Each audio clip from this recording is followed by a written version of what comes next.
एरी भाग्यवान, चलो आज मोहन के यहाँ दावत है, गांव भर के लोग आ रहे हैं। मुझे नहीं जाना तुम्हारे साथ कहीं भी। क्यों भला? पिछली बार सरला की शादी भूल गए? सब मुझे वहां तुम्हारी बेटी समझ रहे थे। किसी ने हंसकर कहा, बाप को संभाल कर लाती है, बड़ी संस्कारी बिटिया है। जब से तुमसे शादी हुई है मेरी जिंदगी तो नरक बन गई है। मेरे ही कर्म फूट गए जो मैंने शादी के लिए हाँ कर दी। मुझे क्या कमी थी? एक से बढ़कर एक रिश्ते आ रहे थे मेरे लिए। पर शादी से पहले भी तो तुमने मुझे देखा था चंपा, तब भी तो मैं यही था। मुझे क्या पता था कि तुम इतनी जल्दी बुढ़े हो जाओगे। तुम्हें तो सब पता है चंपा, बीमारी के कारण ही मेरे बाल सफेद हो गए, शरीर भी साथ छोड़ने लगा। ये बुढ़ापा मेरी मर्जी से नहीं आया। चंपा के बार बार मना करने पर भोलाराम कुछ पल चुप खड़ा रहा। उसकी आंखों में उदासी साफ झलक रही थी। ठीक है भाग्यवान, तू मत चल, मैं ही चला जाता हूँ। ये कहकर भोलाराम अकेले ही मोहन के घर दावत में चल पड़ा।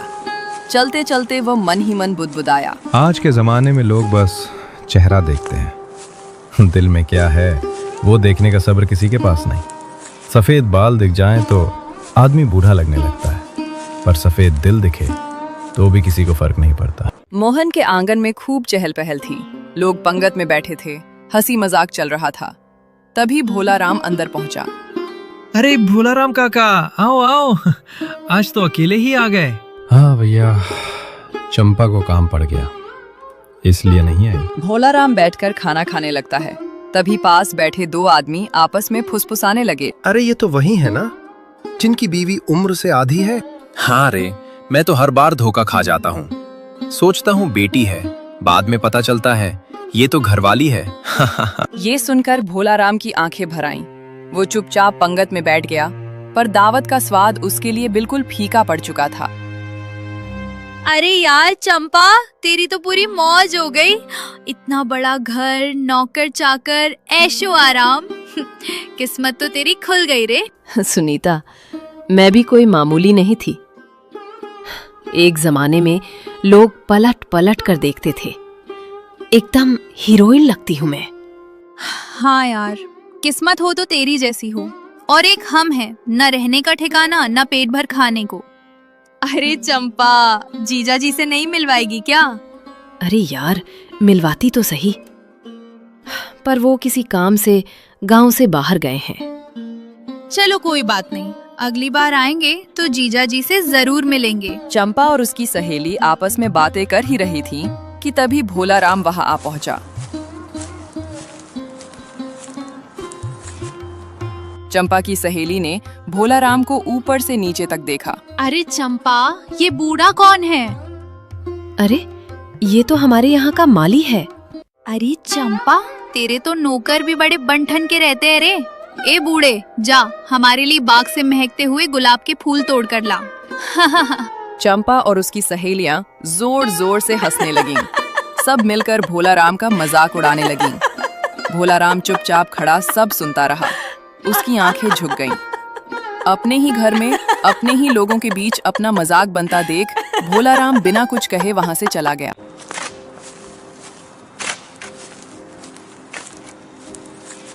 अरे सरला, कल तू काम पे नहीं आई थी? मालिक, मेरी घरवाले की तबीयत बहुत खराब थी, इसलिए आ नहीं पाई। सही किया, बीमार घरवाले को छोड़कर काम पर कौन आता है भला। काम हो जाने के बाद मुझसे कुछ पैसे ले जाना और अपने घरवाले का अच्छे से इलाज करा देना। मालिक, आप बहुत नेक दिल इंसान हो। वाकई बहुत किस्मत वाली है मालकिन, जो आपके जैसा पति मिला। भोलाराम मन ही मन सोचने लगा। काश चंपा भी समझ पाती। इंसान को उसकी सुंदरता से नहीं, उसके कर्मों से जाना जाता है। तभी कहानी में एक ऐसा मोड़ आता है जिसकी किसी ने कल्पना भी नहीं की थी।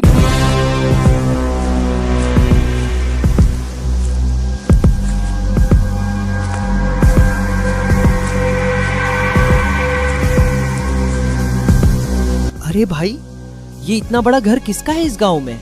लगता है तुम बाहर के हो, तभी नहीं पहचान पाए। ये हमारे गांव के सबसे बड़े जमींदार साहब का घर है।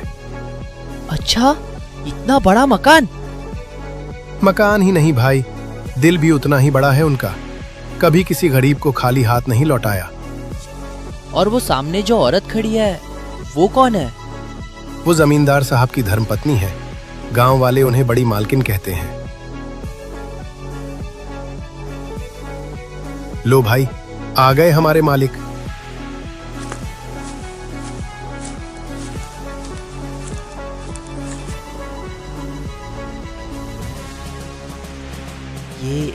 ये है जमींदार?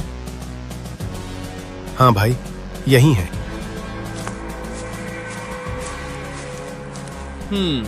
जमींदार तो काफी बूढ़े लगते हैं और उनकी पत्नी इतनी जवान। कोई ना कोई खेल जमाना पड़ेगा रे कालू, तभी तो असली मजा आएगा।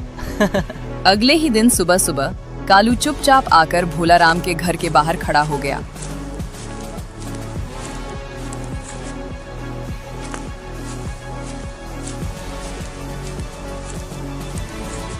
नजर दरवाजे पर टिकी थी और इंतजार सिर्फ चंपा का था। कुछ देर बाद चंपा पूजा की थाली लेकर मंदिर जाने के लिए बाहर निकली। कालू धीरे धीरे उसके पीछे चल पड़ा।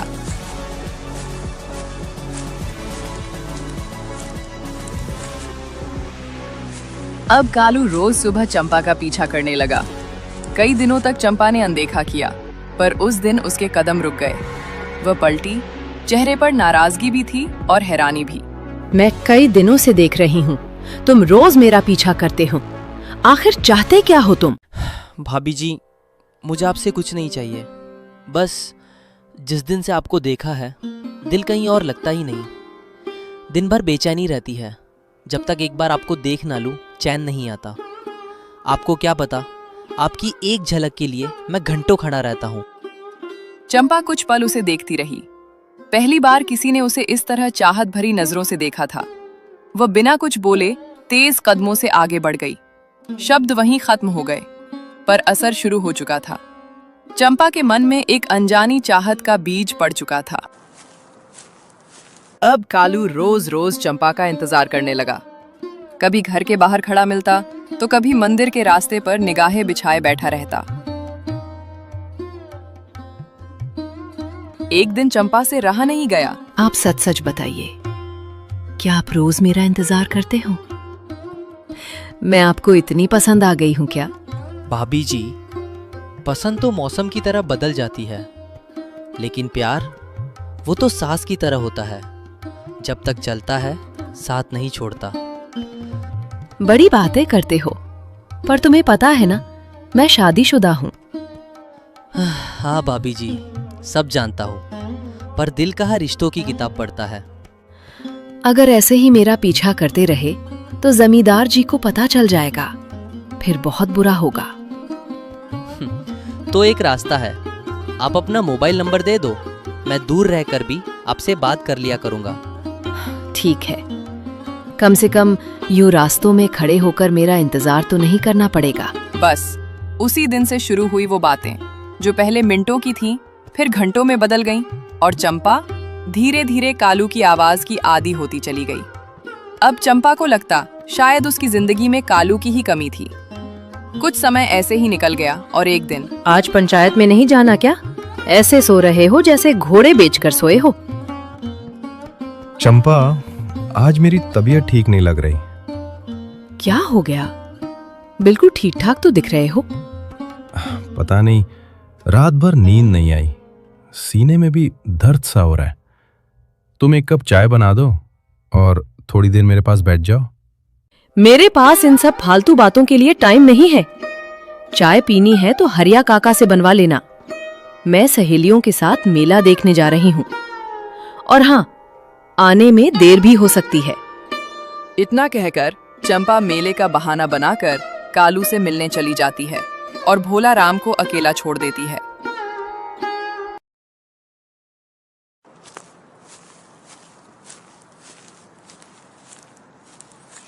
भाभी जी, आज तो बहुत देर कर दिया आपने आने में। आपको पता है ना, आपके बिना एक एक मिनट मेरे लिए एक एक घंटे जैसा होता है। हाँ मेरे कालू जी, मुझे सब पता है, पर क्या करूं, वो बूढ़ा आज पंचायत भी नहीं गया, इसलिए निकलने में देर हो गई। और सुनो, मुझे भाभी जी मत कहा करो, सिर्फ चंपा कहा करो। ठीक है चंपा, पर अब ये दूरी मुझसे सहन नहीं होती। तो क्या चाहते हो? तुम सब कुछ लेकर मेरे साथ मेरे गांव चलो। हम दोनों नई जिंदगी शुरू करेंगे, अपना घर बसाएंगे। सब कुछ लेकर? मतलब? मुझे तो कुछ नहीं चाहिए, तुम मिल गई वही काफी है।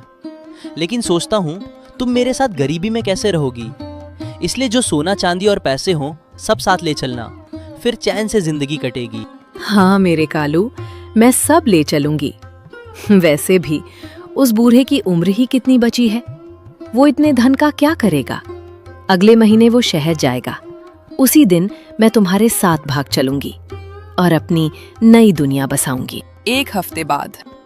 अरे भाग्यवान, मैं खेती के लिए बीज लेने शहर जा रहा हूँ। लौटते वक्त तुम्हारे लिए बनारसी साड़ी लाऊंगा, तुम्हें बहुत पसंद है ना? और कुछ चाहिए तो बता दो। मुझे कुछ नहीं चाहिए, जाओ, तुम्हारा समय हो रहा है। ठीक है, अपना ख्याल रखना। इतना कहकर भोला राम शहर के लिए निकल गया। उधर चंपा का मन अब कालू की बातों में पूरी तरह फंस चुका था। वह घर का सारा सोना, चांदी और नकदी समेटकर चुपचाप कालू के पास पहुंच गई।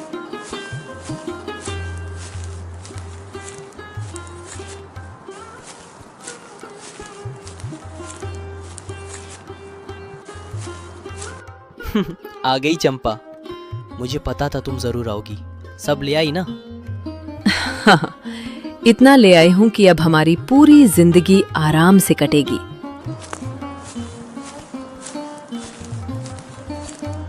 गांव से बहुत दूर पहुंचने के बाद वे एक नदी किनारे पहुंचे। नाव छोटी है, हम दोनों और इतना सामान डूब जाएंगे। मैं पहले सामान उस पार रख आता हूँ, फिर तुम्हें लेने आऊंगा। भोली चंपा मान गई। कालू सारा सामान लेकर नदी पार गया।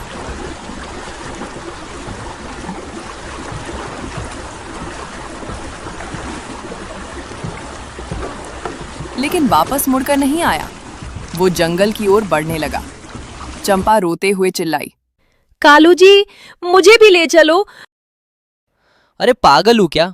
जो तेरे जैसी औरत को अपने साथ रखूं, जो अपने पति की नहीं हुई, वो मेरी क्या होगी? जो चाहिए था वो मिल गया, अब तू अपना रास्ता देख। उस पल चंपा की दुनिया टूट गई। धोखा, पछतावा, शर्म सब एक साथ टूट पड़े। रोती हुई वह पहाड़ी की ओर बढ़ी, जीवन खत्म करने के इरादे से। तभी पीछे से आवाज आई, चंपा, ओ चंपा!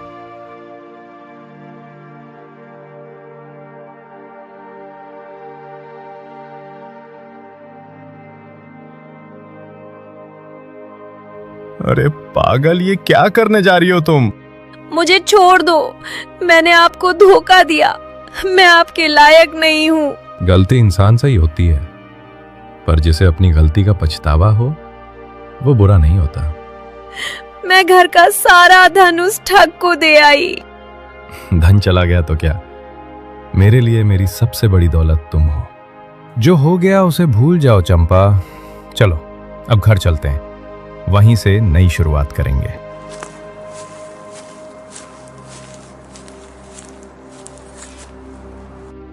जब मैं शहर गया था, डॉक्टर से मिला। मेरी कमजोरी उम्र नहीं, शरीर में कमी थी। दवा ले आया हूं और तुम्हारे लिए लाल बनारसी साड़ी भी। अब चंपा को अपनी सारी गलतियों का गहरा एहसास हो चुका था। उसे समझ आ गया था कि सच्चा साथ दौलत या रूप में नहीं, बल्कि दिल और विश्वास में होता है। कुछ समय बाद दवाइयों और सही इलाज से भोला राम की सेहत फिर से सुधरने लगी। कमजोरी दूर हुई, चेहरे पर रौनक लौट आई और वो फिर पहले जैसे हंसमुख और मजबूत दिखाई देने लगे। चंपा ने भी दिल से अपने रिश्ते को संभाला। अब दोनों के बीच पहले से ज्यादा प्यार, भरोसा और अपनापन था। और इस तरह सीख, माफी और सच्चे प्रेम के साथ चंपा और भोला राम खुशी खुशी अपना जीवन बिताने लगे।